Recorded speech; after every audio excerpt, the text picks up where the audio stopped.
Welcome back, ladies and gentlemen. You are watching KUTV Kenya. My good name is Karen Blessing, and this is definitely Art and Culture Monday because it's Monday morning. You expect to have these types of conversation like we are going to have right about now. So I'm not alone on set. I'm joined by a gentleman. Dare I say scholar? You know, he's full of wisdom, knowledge that you need this morning on our conversation that has been ongoing for the last 11 days because we've been going through the 16 days of activism against gender-based violence, and we have had these conversations from right, left, center. As I said, it's a very broad conversation, so it demands that we bite one chunk and chew it at a time and understand and absorb before we go on. So this morning my guest is going to be helping me to talk about gender-based violence from a man's perspective. You know, all those myths and misconceptions you have had, we are going to disseminate them right about here. And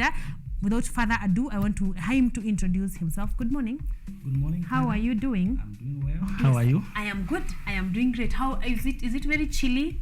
Oh yes, but let me say it's a good day to all of us across the country. We're experiencing rain everywhere. Yeah. So we thank the Lord and thank you for having me here today. Exactly. Yes. You are most welcome. I want you to say your name. Just introduce yourself to our guests at home who are watching. Tuambie wewe ni nani, what do you do? Then we jump right into our conversation. Yeah, thank you and good morning. My name is Boniface Monene Rufo.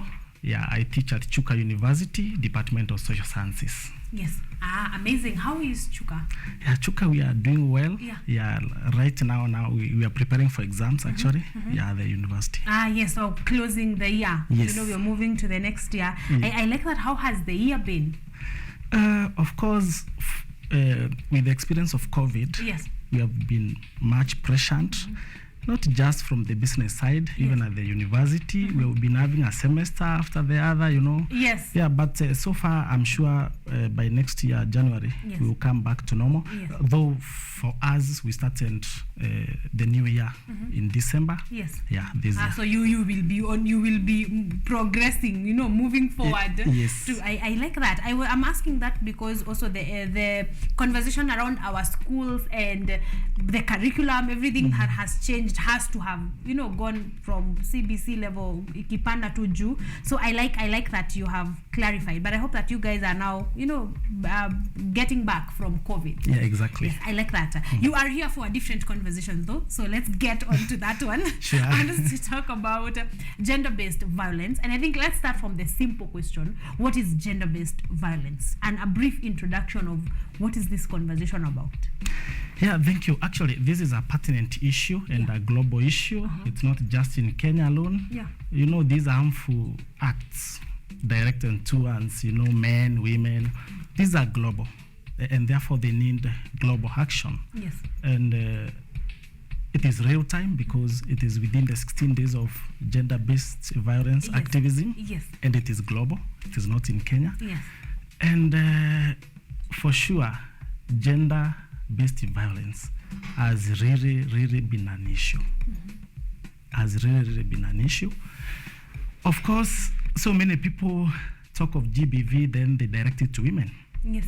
And the men are also affected. And social fabric has really weakened following this GBV. Economic development, social development, you know, has really been affected because of GBV. If you listen to UN Women and UN like Secretary General, you hear them every day talking of GBV, talking of how it is affecting us, you know, and lowering us to that state of animal, which is very bad, you know, because of the act that we do. So I'm happy that we are discussing this today. Yes. It is actually within, and by 10th December, we will be ending the 16 days of activism. Yeah. Yes. So it is actually real time. We are having this conversation when we are required to be having it. Exactly. Yeah, I like that. Know that you came as a man in your gender as a man. What do you think is the bias of GBV analysis when everyone, like you have said, when the Attorney General is speaking about it, when the President is speaking about gender-based violence, what is the bias in this analysis and discourse of GBV?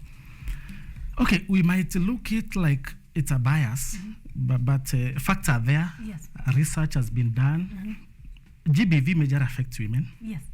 But even if the men, there's a small percentage of men, we need to appreciate the fact that women and girls, yes, have the largest portion. Yes. And like now, men are the main perpetrators. Yes. 80% of GBV that yes, are directed towards women and girls, yes, they link it to, their former or their former husbands, their within their relationships. Yes. So the bias here is that when we talk of policies, when we talk of programs, why always women and girls? Yes. This small percentage of men yes, is very, very important. We need, therefore, to bring men on board, yes, to be champions, to be change agents, of GBV. Because if we leave them out, then we will be skewed. Yes. I think, to me, that's something we need to discuss. But as a country, let me appreciate some NGOs, some civil societies, even the national government and the county government, even the UN women, actually, when you visit their websites and you go to their place. Yeah. Yes, they talk about women and girls, but, even men, there's yes, a discussion on men. Yes. So we need to amplify it. Yes. Yeah. Why do you think the discussion has been on women and girls for this long? Like, why didn't we catch it? Because I feel like we are talking about something we should have been talking about. Is it because there was such a big percentage that we were somehow almost obliged to, taking care of them than the small percentage of boys and men that are going through the same? Yeah, Karen, when we implement projects, yes, even the government, when they want to make a decision, as I started saying, yes, they are based on facts. They are based on, what is happening. Yes. For sure, women and girls, they are really facing GBV. So the discussion has been guided, yes, by the facts, yes, by the research. That's why I'm saying, even if the research is saying that, we need also to consider the small percentage exactly, of men. Yes. Yes. To actually bring them on board and let them have conversations. Do you think that us not having the conversation about men and boys going through GBV has actually increased the numbers? Because they are women perpetrators would be feeling there is no conversation that is going around. So has that increased the numbers, us not having that conversation as much as we should? Do you feel it has participated in increasing the numbers of men who are actually going through GBV? Oh yes. Yeah.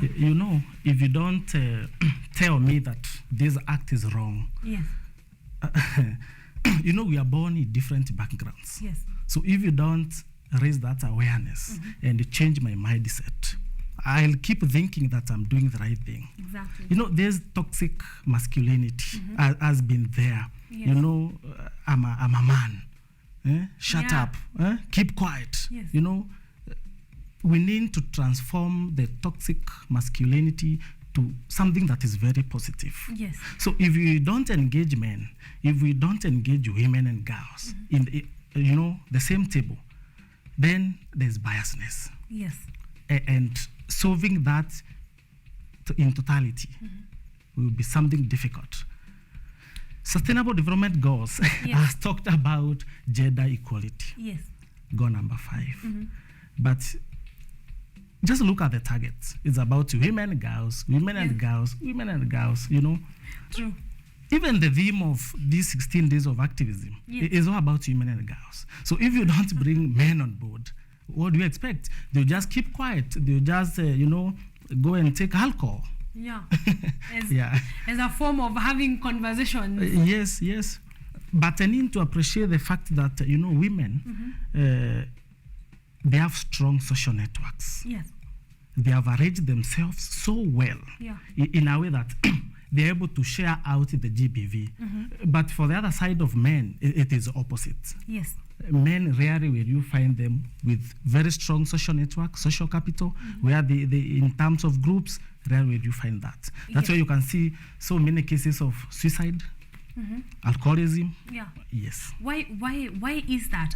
Before we go to the men as silent victims conversation, which you have mentioned briefly, but why is it wiring? Why do men not have strong social connections around them? Is it mindset? Is it, I don't know, why is it that you guys actually, we were talking here, I think this had to be an earlier conversation this year, and we said women, we even have women WKFT banks for women. Women have a lot of social things happening. Why is it that men do not have that? You see, it is our society. Yeah. I always say that we are wearing masks. We are just actors on the stage. Yes. Human beings are actors on the stage. Yes. We are wearing masks, meaning the society expects a lot from us. Even men, Yes. the society expects us a lot from us. You can imagine a man crying because of GBV. Yeah. Like, sasa my wife, I'm in a chapa, I'm crying. What do you expect the society will say? So it's all about over expectation from the society, and Yes. we need to lower the expectation. Yes. Yes. Because now this is the call for action, because these are the things that we need to do. Yes. If a man cannot cry, what kind of course they are going to find another outlet, and then hence alcoholism, and then hence this suicide, hence a lot of other different bad outcomes that are coming from that conversation. And it's normal, Karen. Yeah. A man should also cry. Yes. Yes. I am totally 100% for it. Yes. Maybe not every day. You see, there's a Of line. course, There's yes. a line. There's a line that is there. Maybe not every day, Yes. but I think we need to come to terms with that it is okay for a man not to cry. It does not mean that they are weak. It does not mean that they are not in charge, but they are allowed to. Okay, that is one cause for action. But trust me, Yes. if you cry, especially in these rural places, then people will just see you as very weak. Yes. Yes. Okay, crying of course means a lot of things. Yes. Yes. Because let me ask, how can we remedy that situation? How can we remedy that picture of a man is not supposed to cry, a man is supposed to be strong, do not go discussing your personal issues? How can we remedy that situation? Change is inevitable, and a lot of things are changing. Our society are evolving. Yes. And therefore we need to appreciate that. You can see a lot of technology, so it's all about mindset.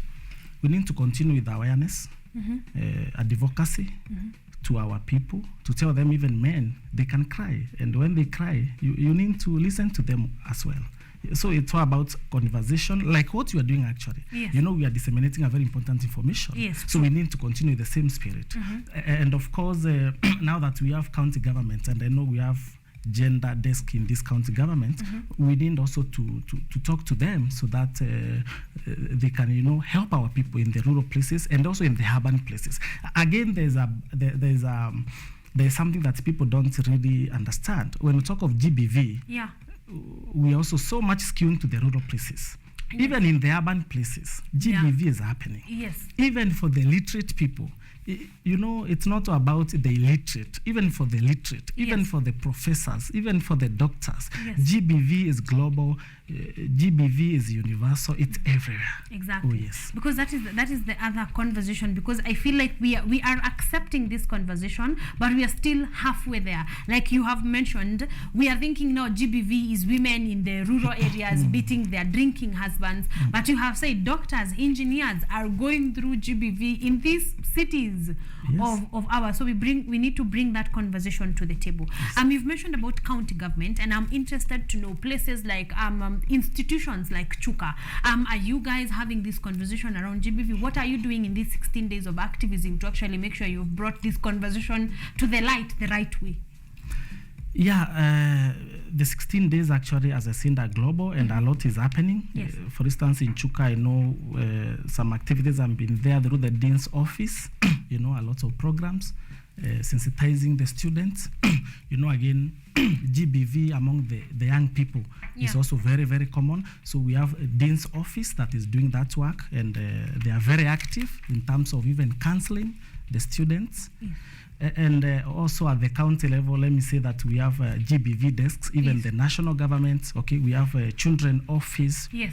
And we need to make use of all these offices. Yes. Yes. To actually make sure we are making that conversation move forward. Yes.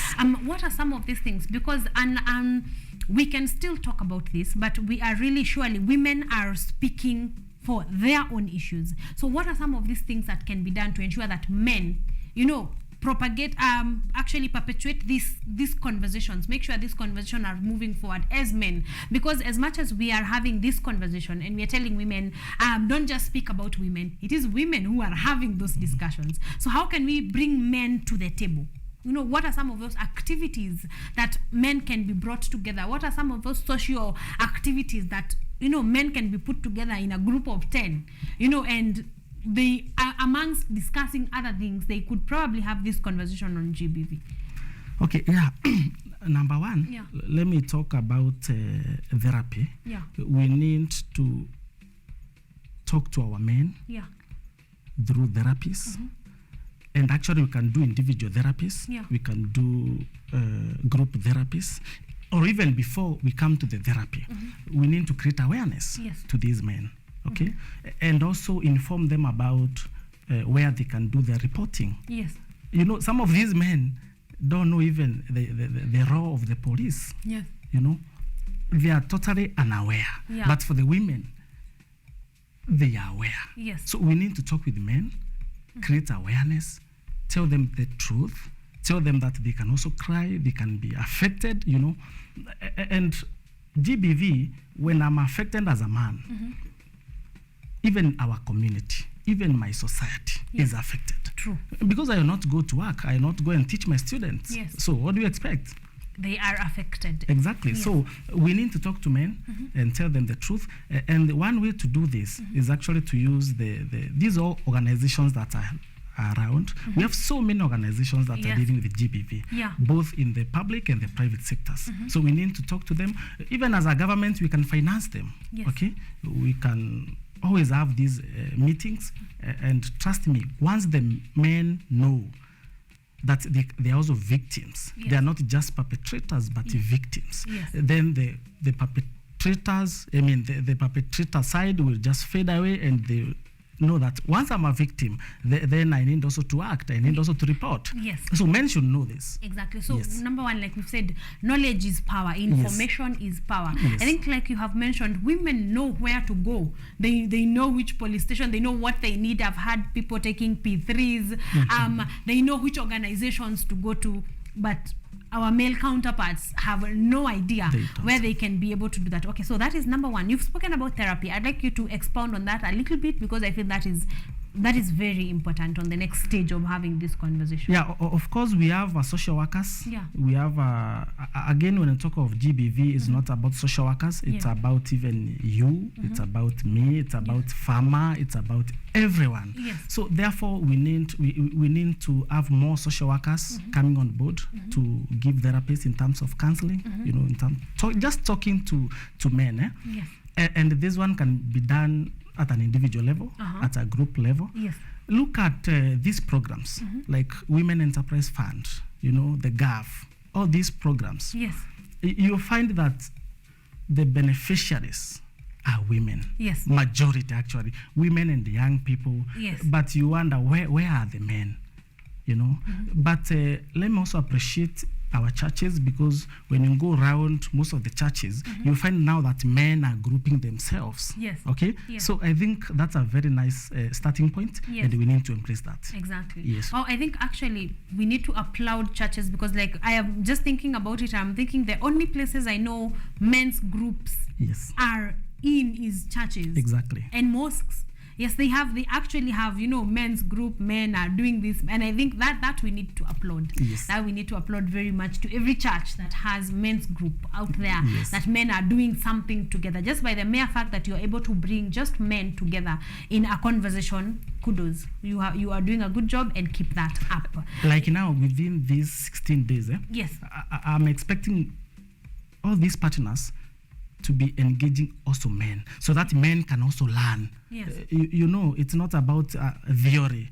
When we teach theory, and we say we need to practice. Yes. So the same should be, happen. We need to see men being taught, but at the same time participating in what is happening. Yes. All these actions we are talking about, you find that majority are women. Yes. Yes. So the men need to be brought on board. Now I wanted to disseminate kidogo about men being silent victims. So let's now get to the place where a man has already become a victim, because we are talking men in general, whether or not they are perpetrators or victims. But I want us to narrow it down to now a man has become a victim. How can we solve this silent victim thing that is ongoing? One thing is that men need to know that once you become a victim, anyway, we need to appreciate that you can become a victim anytime. Yes. Okay? We need to know that reporting is very important. Because if you don't report, then you just stay there and you'll be affected. Yes. So reporting is very, very important. And I want to give an example. Yes. Actually, there's a case I saw in Nyeri, I think 2 weeks ago, where a man, his private parts have been cut by a woman. Yes. Okay? So how is that, yes. Karen? It's very painful.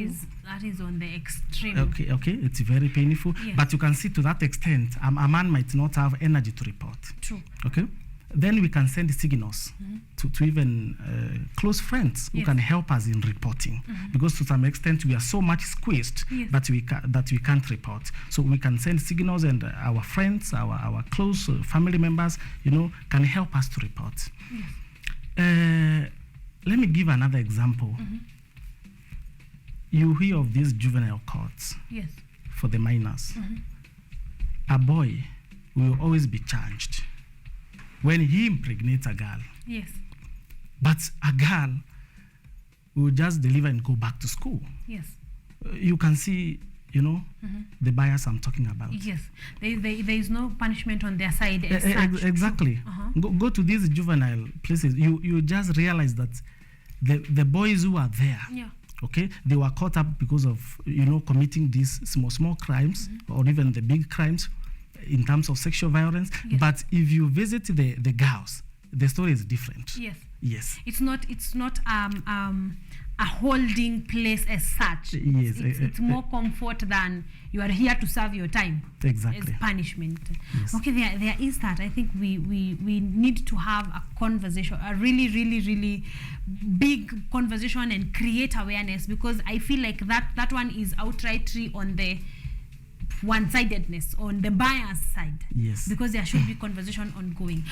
Again, another one. How do you think, you have said, someone on the extreme literally lost their private parts, but sometimes it does not go that far. So do you think we need to educate men on mental violence, just away even from the physical? It's physical, but uligongwa ngumi, so there's no place that's cut, there's no, do we need to educate men? What are some of these things now that you have seen, you've been a first hand, you have witnessed firsthand what these violences can be? Is it good to highlight that it's not just physical, and even if it is physical, it's not just to the extreme? You should see something building up. Karen, when we talk of GBV, so many people think of physical. We have physical violence. Yes. We have sexual violence. We have verbal when you want to put me down, like men, some men don't want to be, put down. So we have many forms of GBV. Yes. We have even socioeconomic violence. Yes. When you want to discriminate me from socioeconomic activities. Yes. That one is a violence. So violence is not all about, physical, us fighting. Yes. No. Sometimes when you utter some words, that are discriminatory to me, exactly, that one is violence. Yes. Yeah, so we need to differentiate that. Yes. Yes, because I feel that some of the reasons why we only hear of the very extreme cases of gender-based violence on men, especially, and young boys, is because that's all this thing has been building up for such a long time. But one, they do not have someone to talk to. They do not know where they can go. So by the time they are coming to actually a case, they are thinking now they have solid proof. It's already gone too far. So I think we should have this conversation, because I think, if anything, now the conversation we are having on gender-based violence with women is to know when you're being abused emotionally, to how when you're being abused socio-economically. And I feel like men are a bit behind, on this conversation. Yes, Karen, you are right. And let me repeat what I said. Yes. That we need to have a human face. Yes. And we need to treat men and women. Gender is socially constructed. Yes. Gender is not like sex. Sex is biological. Yes. Gender is socially constructed. So it is from our society. Yes. Gender roles change, and they are changing every day. Yes. Men before, they could not, clean utensils. Yes. But today they clean. Yes. So a lot is changing. So we need to tell our society, you and me, that men are also human beings, and we should not, put a lot of expectation to them. Yes. Yes. So put a face. I like that. Yeah, the human face. Exactly. Yes. Put a human face to Exactly. it, so that we can see this is a real person with Yeah. real emotions being affected this way. Yes. All right. I like Despite the percentage. Yes. Even if we are saying 1 out of 3 women, you find 1 out of 3 women Yes. is affected by By GBV. GBV. The same case, even 1 out of 5 men. Yes. They are also affected. Yes. So despite the number, there is a person, and when you put a human face to it, now it stops being numbers. It stops being Exactly. it's 20% from the other No. 80%. Let's not go with the numbers. Yes. Because even that small number, Exactly. is dangerous. Yes, and it's people. Yes. I mean, if you put one woman here and one man here, their lives are worth the same thing. Yes. Yes. So I like that. Let's talk about the change of gender roles and favoring men or women. Like you have mentioned it very briefly on the other previous point. But how has this affected? How is this coming in? The change of gender roles. How is it coming in GBV? Yeah, you see, with the change of gender roles, because again, I have told you that gender roles within our society are ascribed. You find that indoor activities were mostly done by women. Yes. Okay?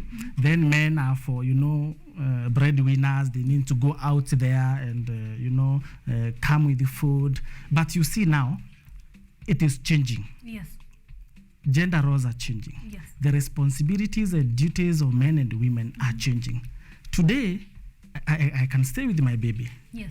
But some years back, because of our traditions, changing a baby, even a diaper, it's something, cleaning business. Yes. So because things are changing, now you realize men are suffering. Yeah. Because of I'm a man. You are telling me to wash clothes. Yeah. The conversation now starts there. True. Things start there. Yes. Men will be beaten because a woman is saying, no, you need to do this. Yes. But as men, we need also to appreciate that things are changing, and we need to go with, with the change, of things. Yes. So just because now roles are reversed, that the woman can now become the breadwinner Exactly. and the man can become the one who is a stay-at-home dad, that should not open a tunnel or a channel for GBV. And actually, all of us can pay bills. Yes. Okay, bills should not be left to men alone. Exactly. Okay, yeah. Now we are both working. I mean, we are both working. There's no way I'm going to be telling you. So now you are the man. So the bills are yours to pay. Yes. Exactly. So that is a conversation. So you find now that men, who are against that, they might suffer GBV. Yes. Because they want to resist. Because I'm a man. Yes. Yes. So we need to have that conversation. Exactly. I like that. Also, do you think this change of roles, how should it be approached correctly? Like, what is the right way of approaching it? Because you find I am working, you are working. So we get home and we are like, why am I the one washing utensils? I mean, you should be the one washing utensils, or you are not the one. Like, there's a lot of back and forth. What is the right way to approach it in the assumption that these two women, this woman and this man are now empowered, so their roles can be reversed anyhowly? What is the correct way of approaching that? Actually, even if we are saying that change is inevitable and the things are changing, we need also to be slow on this. We can't just start to do things haphazardly, just like that. Yeah. We need to have a slow move, and we need to educate each other that things are changing. I can take a kid to school. Yes. I can can wash clothes, Then from the family level, then we can go to the group level, we can go to the community level. So we need to do it, in phases. We need to do it in a slow pace. We don't need to start now telling men, things have changed. Yes. You need to do what we have been doing as women. Yes. No, we need to approach it pole pole. That's what I can say. Yes. Yes. So we need to assimilate it slowly. Slowly, exactly. Yes. Yes. Because I also feel the way like you have said, kidogo kidogo. If the introduction is kidogo, little by little, we will be able to get there without anyone feeling those kidogo kidogo. Yes. Again, we're in a patriarchal system. Yes. Africa is a patriarchal, system. So Yes. our cultures, again, we don't want to do things that we need to pay price for. Yes. Because our culture are also very rich. So that's why I'm saying we need to do that assimilation pole pole. Yes, Exactly. I like that. I think that is that's a practical solution to issues. I have actually never thought of it that way. Thank you for wisdom. I hope that you guys are gaining as much as I am from this conversation. Remember, you are talking to us on the roles that you are playing. You specifically are playing in this campaign against gender-based violence. I want us to wrap up because of our time. So, in parting shots, recommendation from you as a professional and as a man. Let's start from there. I start from as a man, and then as a man in the working scene, as a man who is affected by everything from socio-economical to emotional. What would be your recommendations in this conversation against GBV for the last 5 days that are now remaining? How would you like us to channel this conversation differently so that we are taking care of the 20% of men that are also victims and not necessarily perpetrators? Yeah, thank you. Let me say that as a certain saying, this is an issue that requires our attention. All of us, despite the profession, despite where you live, it is for all of us. So once we accept that, I will start to see you as a human being. Yes. And you will start to see me as a human being. Yes. So let's start there. Let's shun away these discriminatory practices. Okay? Yeah. Let's avoid these, discriminatory practices, policies, programs. Because the moment you empower women and girls, and every day you are talking about women and girls, then men are watching. Yes. We are watching. True. And we watch. Yeah. But the moment you talk of men and the women at the same time, then trust me, GBV will be solved. Let's avoid these stories. There are so many stories on GBV from the public and private sectors. Let's avoid these stories and do actions. Let's implement. We have so many policies in this country: sexual violence, domestic violence, FGM, trafficking, all those policies, all the way from 2006 up to 2011. We need to sit down and revise them. We need to come up with policies that have human face, that are gender sensitive. Yes. People should not see the one gender as women. Yes. Gender means men and women. Exactly. So if it is a conversation of gender, let's talk of. That's why I'm so happy, because you have called us here today. Yes. I'm a man, Yes. so I feel now I'm already participating within the 16 days of GBV activism. Yes. So that's the way. So when we start from here, the studio, we go to the government, to the private, and that conversation, then trust me, a lot of changes will be seen. Yes. Yes. We shall be able to curb this conversation from the root level. Exactly. Yeah. We might not solve it completely, 100%. because again, GBV, it's like poverty. We can't say we can eradicate it, Yes. but at least we can achieve a certain percentage that will help us to be productive, either socially, economically, politically, and all other spheres of life. Yes. So I think that's the way we need to go. And I would ask the government also to engage private, because let me tell you the truth. Yes. All these projects and programs you hear about, so many projects come from the private side. Yes. A lot of them, okay? So I would advise the government to bring the private and experts like us to sit down, and have a conversation. Exactly. And not only the conversation, have well, laid down policies that are gender sensitive. Exactly. Yes. So gender sensitivity, I feel like that is what I'm picking, because I also liked it very much when I was going through the write up and preparing for this conversation. I realized that it's nowhere. There is nowhere. It seems like the intention from the very beginning was very good, but what conspired after now became about women, because it is gender violence, men and women. So Yes. I wanted to ask you about national level, which you have answered, because I feel the government has a role to play in this conversation. What is the role of, we mentioned about religious places, that is Muslims, Christians alike. What is their role in this conversation against gender-based violence? Okay, of course, churches, they do a lot. They have so many activities. They have so many programs within the church. They educate, and the creation of awareness is very, very important. Yes. But for them, they go extra mile, not just to create awareness, but to ensure what they are saying is implemented. Yes. So the church, I know, is doing a lot of things, and we need actually to support them. Yes. I like that. That is from the churches, because I feel like they should also be directed in how they can be able to participate in this conversation. And actually, some churches even fund, they fund women and men to do their own, activities. Exactly. Yeah. So they can go ahead and do exactly that. Yes. There's someone who is asking, Fabio Wanjohi from Facebook is asking, what if in a family setup there's a disparity in income? Maybe one of the spouses has a low income, then there is financial violence. How do we handle that? Okay. The issue of finance, again, is something that you can't have a formula for. Yes. I can't really dictate. We don't have a standard formula of how every person in Kenya should use, his or her salary. Yes. So this, again, is all about agreement. It's all about talking to each other.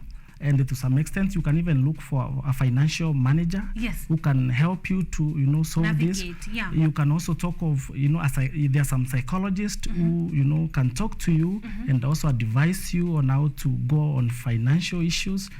But there's no formula for that.